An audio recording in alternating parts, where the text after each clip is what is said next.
Greetings and salutations, friends, and welcome back to the Sabbat Worlds Crusade, where things are beginning to heat up. Operation Red Drake had been an Imperial success, having seized all of its primary objectives, but it had perhaps cost a little bit more than Warmaster Slaydo had wished for it to. Not necessarily in men or materiel, but in information. And then there was Lord Militant Subons, and the diversionary fleet's close shave against the Headwalk. A worrying indication of what might lie ahead for the Imperial Crusade. But Nadzibar was not the only commander capable of laying traps. Now that Operation Red Drake had completed, Operation Newfound was immediately in effect. And if one is able to see the war front on the grand strategy scale that Warmaster Slaydo was, one can immediately begin to appreciate the scale of the potential victory at hand. With the 1st, 2nd, and 3rd fleets having taken Formal Prime, Onscard, and Long Hayland, they had secured, in essence, a system-scale outflanking position, with Lord Militant Sibon's 4th fleet resting at Indrid. There was now an opportunity for the Imperial fleets to sweep down from the sector's northernmost edge, down towards Balhut, swinging back towards Indrid, thus cutting off the arch-enemy's lines of communications from such worlds as Ashek II, Gothrone, Heskett, Kokiamus, Fornax Alpha, and so on, all the way down to Indrid. If this Imperial offensive could be carried out with sufficient speed, vim, and vigor, then a dozen Chaos planets could be severed from the arch-enemy's domain and left to rot on the vine. Easy pickings for the Imperium to reduce at its leisure. And the linchpin in all of this would of course be Balhut. When that was seized, the trap was in all due likelihood closed on the forces of chaos.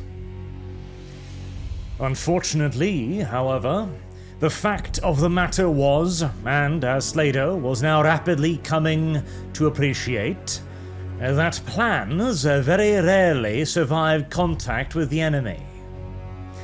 What had been envisaged as a scalpel's swift strike across an enemy's jugular turned horrifyingly so more and more into a hacking, grinding, tearing mess, as the slow drive southward resembled a scalpel less and less, and more a hacksaw, as Slaydo was forced to reassess his estimates for the seizure of Balhut 37 times between the years 756 and 761. As near immediately the northern pincer ran into several serious and crippling difficulties. First and foremost, the enemy had proven significantly more resilient on the ground than had been anticipated. Formal Prime had already been an example of that, and Ashek II was going to be a much worse one. And secondly, and thirdly, the Imperial intelligence had severely underestimated the capabilities of the arch-enemy's naval forces. The Headwalk were expected to be nothing more than scattered piratical bands, and yet the rapid response to Lord Militant Sibon's push towards Indrid and its near-disastrous consequences had already served up early warning that the Headwalk were far more organized, disciplined, and effective than the Imperium had ever anticipated. And their ability to engage the Imperial Navy in pitched, major naval battles was to be fully demonstrated in the triangular area between Gothrone, Helena, and Hisk. Operation Newfound had been based primarily off the assumption that the Imperial Navy would be able to reign supreme in the void, and would be able to move between the vast areas between Gothrone, Helena, and Hisk to cut in between the enemy's foremost line of defense and Balhat with ease, as it was assumed that the mere pirate raiders of the Vahedwak would not be able to stand up in open challenge to the Imperial Navy. This assumption proved disastrously misinformed, as the Vahedwak forces were able to engage the Imperial Navy in pitched naval battles no less than 8 times in the Gothrone, Helena, and Hisk triangle. The Imperial Navy's void superiority was not merely being challenged, it was being outright halted.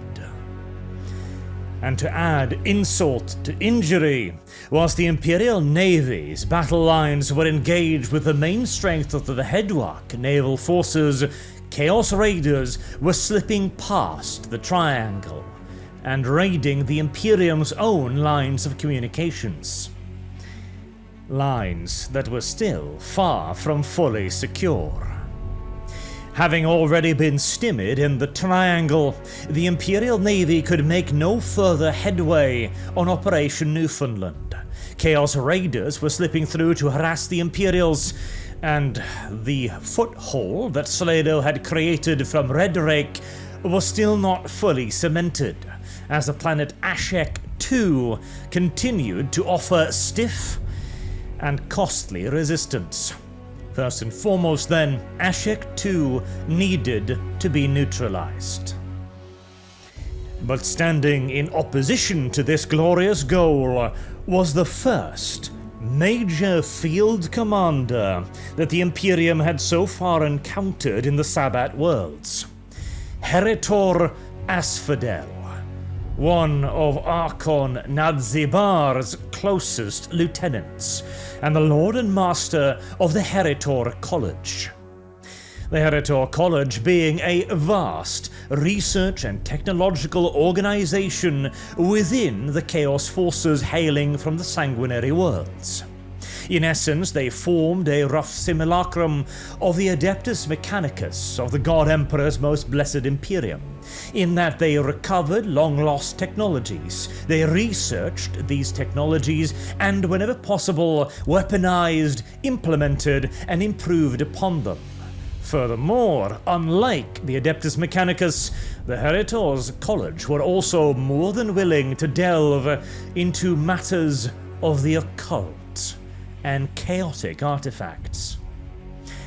As for their peculiar name, the Heritor's College and Heritor Asphodel himself, with Heritor being the title, stemmed from their idea that it was their destiny to inherit the Imperium of Man, as they did not see the Imperium, or the Emperor in fact, as necessarily enemies of their own ideology or their own religion. They viewed them instead as tragically misguided brethren, and the Emperor as a traitorous prophet to the primordial truth, who could and would inevitably, eventually, be brought back into the light of the Four.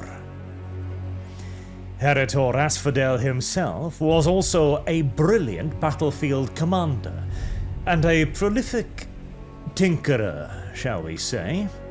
And perhaps more problematic still, were dark rumors that he, and perhaps a significant portion of his college, had once belonged to the machine cult of Mars. These rumors were obviously vehemently denied and suppressed by the Adeptus Mechanicus, but the rumors alone were damaging and dangerous, and so a high priority was put on the capture and subsequent virtuous and just execution of Heritor Asphodel. and the Hive world of Ashek II appeared to present a premium opportunity to do just that. Early Imperial forces had invaded the planet in 756, but no serious progress was made against the Hives and the endless tides of war machines employed by Heritor Asphodel until Marshal Blackwood was transferred from Indrid in protest. It would turn out to be the right man for the right job at the right time. Marshal Blackwood had already established that he was the kind of Imperial commander that actually gave a shit about the guardsmen under his command. And so he elected to cease his predecessor's plan of simply burrowing the hives of Ashek II beneath the corpses of his guardsmen, and instead took a step back to identify the problem of why the Imperial Guard had not made any advances. And a painfully obvious one, really. They had been thrown in against fortified positions, occupied not merely by cultists or heretics, but by the Heritor's mad inventions. Thousands upon thousands of lethal, mad war machines that could only truly be described as products of the twisted imagination of a sadistic child.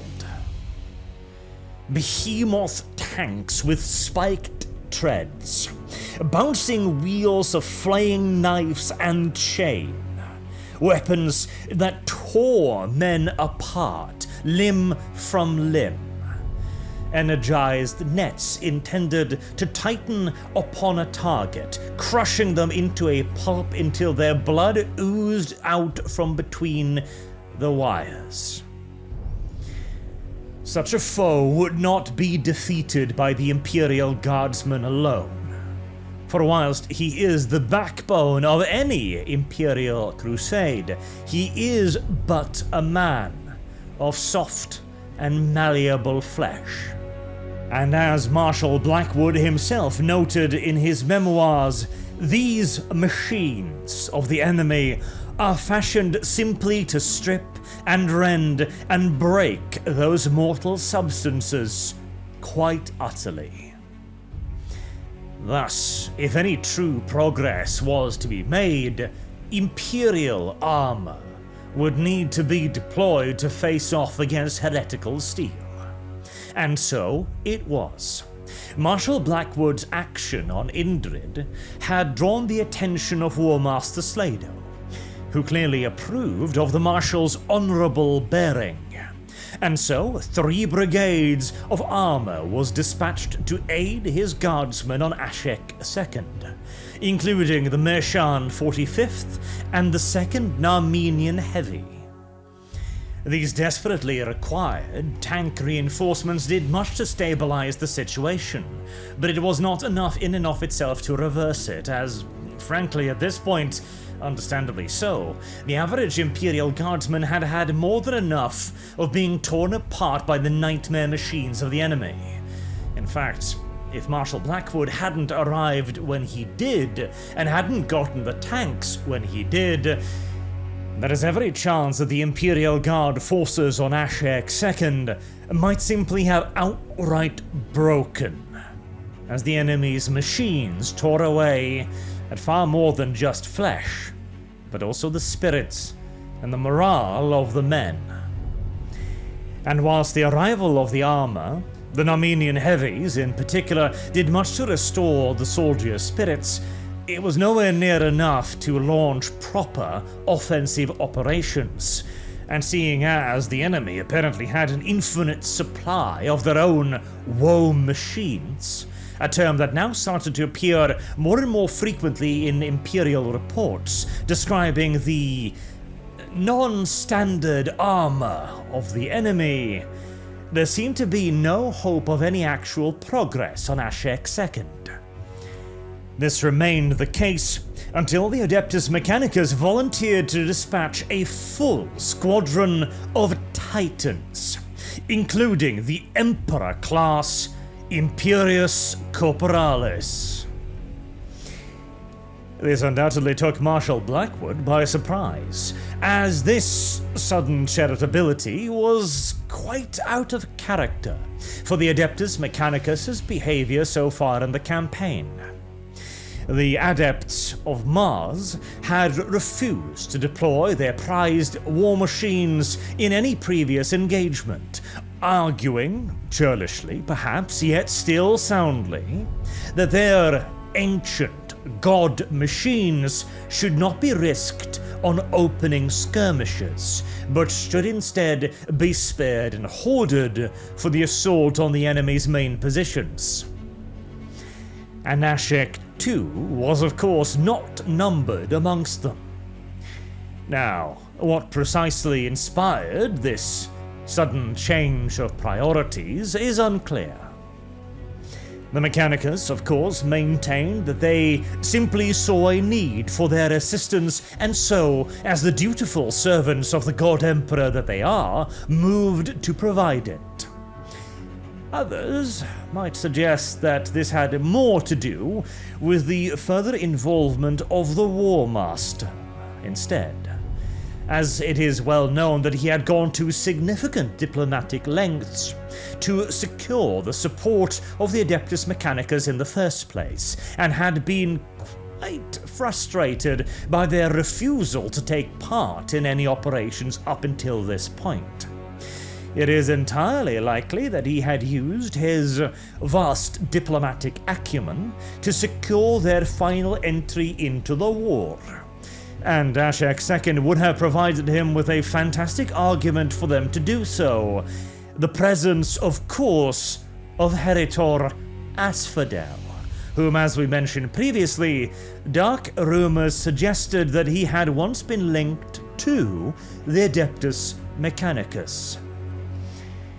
One need not be blessed with gregariousness the equal of the Warmaster to see how this might easily be turned into a very persuasive point indeed for why the Mechanicus should march to war now, both to see an opportunity to capture a potential traitor, according to some dark sources, and also an excellent opportunity for the Mechanicus to completely and utterly crush any lingering rumors that there were any sympathies that remained between themselves and the Heritor. Whatever the truth of the matter, the facts remained. The god machines walked.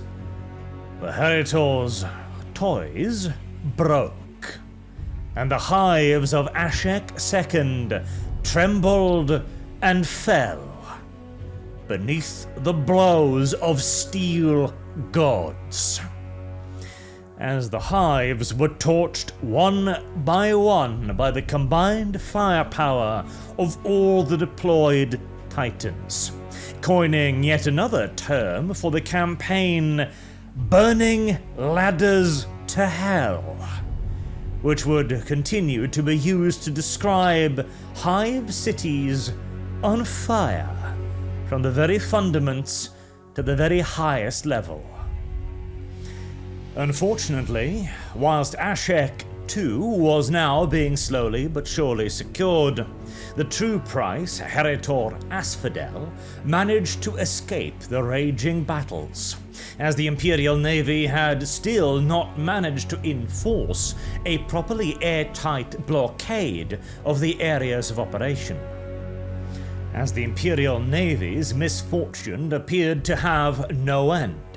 At least the Imperial Guard had finally managed to secure their objective, but at the naval station of Hesket, Chaos Raiders happened across an Imperial Navy flotilla at high anchor, and assaulted it with precious little forewarning, destroying 3 ships, including a cruiser, the Lord Falchion, and escaping with virtually no casualties or damage done to the raiders. These raiders were often made up of previous Vahedwak fleet formations that had been shattered during the opening days of Operation Newfound. Now finding themselves cut off from the bulk of the Chaos forces, these ships and minute flotillas now had no choice but to turn into opportunistic raiders.